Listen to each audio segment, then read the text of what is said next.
Start करते हैं हम लोग थ्योरम नंबर 6.3।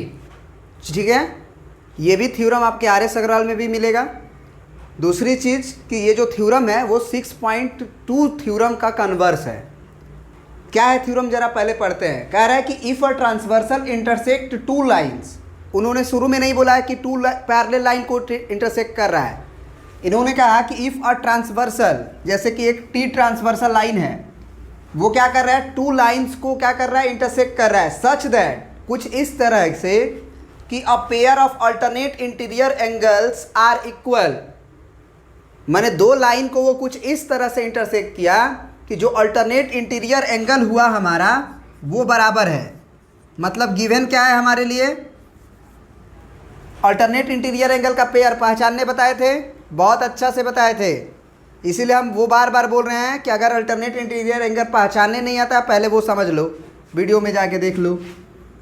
इंटीरियर एंगल है तो अंदर की बात होगी, अल्टरनेट का मतलब एक छोड़ के, तो 4 3 6 5 अंदर हुआ, और अल्टरनेट का मतलब एक छोड़ के, मतलब 4 और 6 की बात हो रही है। तो हमको दिया है कि अल्टरनेट इंटीरियर एंगल का जो पेयर है वो बराबर है, यानी कि एंगल 4 एंगल 6 के बराबर है। एंड और क्या दिया हमको, एंगल 3 का जो अल्टरनेट इंटीरियर एंगल होगा वो 5 पेयर होगा, क्योंकि 3 के लिए हम एक छोड़ेंगे जब दोनों तो हमको 5 मिलेगा। तो एंगल 3 जो है वो 5 के इक्वल है। तो ये हमको गिवन है, हमको लाइन पैरेलल नहीं दिया गया है, लेकिन हमको बोला कि दो पैरेलल लाइन को हमारा ट्रांसवर्सल लाइन कुछ इस तरह से इंटरसेक्ट किया कि ये कहानी सच हो गई, अल्टरनेट इंटीरियर एंगल बराबर हो गया। जबकि ऐसा होता नहीं है हमेशा। अगर दो लाइन को हमारा एक ट्रांसवर्सल कट करेगा तो ये एंगल इस एंगल के जरूरी नहीं है इक्वल होगा, लेकिन अगर ऐसा हो गया तो आप प्रूफ कर दो कि निश्चित रूप से तब अगर ये हुआ होगा तो एल लाइन जो होगा वो एम के पैरेलल होगा। ये हमें प्रूफ करना है। कहानी समझ गए क्या, उसका उल्टा नहीं है। पहले हमको दिया गया था कि एल एम के पैरेलल है, तो बताओ कि अगर एक ट्रांसवर्सल कट करेगा तो 4 6 बराबर होगा, प्रूफ करो। अब उल्टा कर दिया कि 4 6 पहले बराबर दे दिया, 3 5 पहले बराबर दे दिया, और बोल रहा है कि प्रूफ करो कि वो पैरेलल होगा। तो फिर से हम जो बोल रहे हैं कि हम अपने एक्सियम्स का हेल्प लेंगे, जो भी हम एक्सियम पढ़े हुए हैं, या फिर ये भी कह सकते हैं कि जो अभी थ्योरम पढ़े हुए हैं उसका भी हम यूज कर सकते हैं, क्योंकि वो चीज़ अब हमें पता है कि अगर दो लाइन आपस में पैरेलल होती हैं तो हमारे अल्टरनेट इंटीरियर एंगल बराबर होते हैं। लेकिन हमें तो दिया नहीं है एल एम पैरेलल, हमको तो प्रूफ करना है। तो जो इन्फॉर्मेशन हमको दिया है केवल उसी से हम इसको प्रूफ कर सकते हैं। देखो बहुत आसान है, बहुत आसान है। पहले हम मुंह से प्रूफ कर देते हैं, फिर लिख भी देंगे। क्या तुमको एंगल 4 और 6 बराबर दिया गया है? ये गिवन है। और तुम क्या ये कह सकते हो कि एंगल 4 2 के भी बराबर है? वर्टिकल अपोजिट एंगल से पैरेलल का कोई कॉन्सेप्ट नहीं यूज हो रहा है। अगर ये L line T line cross कर रहा है, क्रॉस काटकूट, तो वर्टिकल अपोजिट एंगल 4 और 2 बराबर होगा, 1 और 3 बराबर होगा। तो हम ये कह सकते हैं कि 4 एंगल ही 6 के बराबर, 4 एंगल ही 2 के बराबर।